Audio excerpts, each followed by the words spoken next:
যখন দিছি পরিচয়। গোপাল সাধু প্রণাম করেছে গো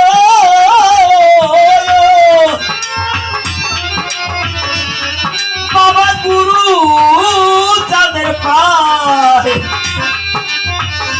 অসীমিত টাকা ছিল কথা মিথ্যা নয়।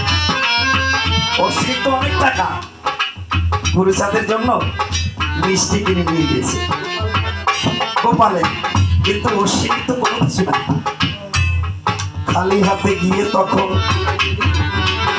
যখন দাঁড়াতে চাই ভাবছে দাদা গোপাল মিষ্টি এনেছে কথা মিথ্যা নয়।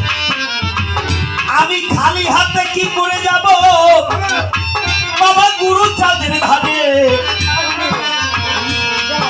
একটু মাটির বেলা নিয়ে যাব আমি সিধা মোড়া কান্দির পরে।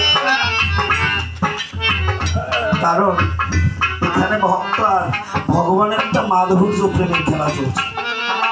কেমন একদিন বিচরণ পাগল ওরা কান্দি গেছে, গুরু চাঁদ ঠাকুর ডেকে বলছে অবিচরণ বাবা রে আমার কথা নিবি? ভক্তেরা আসতে পারে তাদের সেবার জন্য ওরাও একটু ভালো খায় আমি একটু ভালো খাই, অন্তত কিছু পানি কচুর চারা এনে লাগাবি।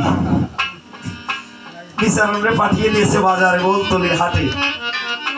বাজারে যেতে কয় বিচারণ কি করেছে? পানি কচুর চারা আনার বিনিময়ে ও উত্তর বাড়ির পাশে গিয়া বুনো কচু কাটিয়া আইনে উঠোনে ভুর করে রেখে দিয়েছে। ভক্তরা গিয়ে গুরু চাঁদের বলতেছে ও বাবা দেখেছো তোমার বিচরণ কি করেছে? আরে টাইটেল দিয়েছো কর্মবীর বিচরণ ভাবো।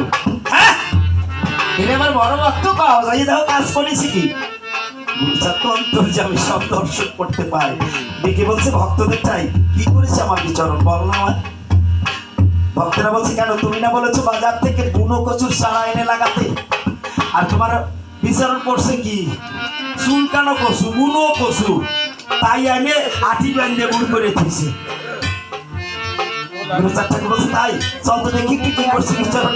গুরু চাঁদ ঠাকুর এক পা দুপুর করে হাঁটছে আর মনে মনে তার অন্তর ভেঙে যাচ্ছে। গিয়ে বলছে অবিচরণ বিচরণ তুই না গুরুর কথা রক্ষা করতে পারলি না। বিচারণ করজোরে প্রণাম করে গুরু চাঁদকে বলছে বাবা অপরাধ ক্ষমা করো, বলো না কি অপরাধ আমার হয়েছে? বলছে আমি বলছি না ভক্তেরা বলছে, আমি তোকে বলেছিলাম পানি কচুর চারা আনতে, তুই তা না এনে এই বুনো কচুর চারা আনলি কেন?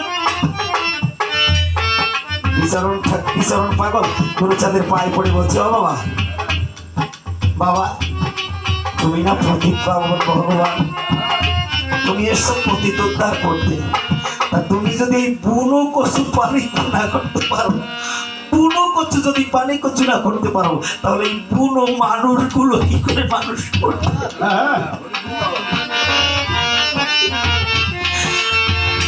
এই বলে আমার বিচারণ গো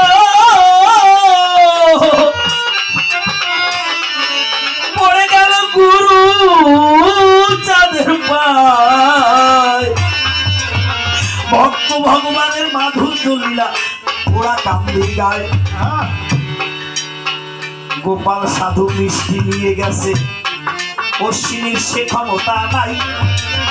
মাটির বেলা নিয়ে হরি মন্দির পিছনে আছে ভাই, কারণ ও নিয়ে কি করে যাবে? দাদা গোপাল তো মিষ্টি নিয়ে প্রণাম দিয়ে বাবারে মিষ্টি দিছে, আমি কি দেবো? মাটির টেলা তো দেওয়া যায় না, তা ওই মাটির টেলা বুকে নিব বলে অশ্বিনীর চোখের জল টপ টপ করে মাটির উপরে পড়ছে, মাটির ভিজে যাচ্ছে আর হরিনাম করছে। বাবা গোপাল গিয়ে প্রণাম দিয়ে মিষ্টির হাড়ি রেখে বলছে ও বাবা একটা ব্যথা নিয়ে এসেছি। গুরু চাঁদ তো সর্বান্তর্যামী সব জানেন, দেখে বলছে ও গোপাল কি হয়েছে বল? তুই একা এসেছিস? আমার অশ্বিনী আসে নাই, আমার অশ্বিনী আসে নাই। আমি জাস্ট দুদিন ধরে না খেয়ে বসে আছি, আমি অশ্বিনীর হাতের খাবার খাবো।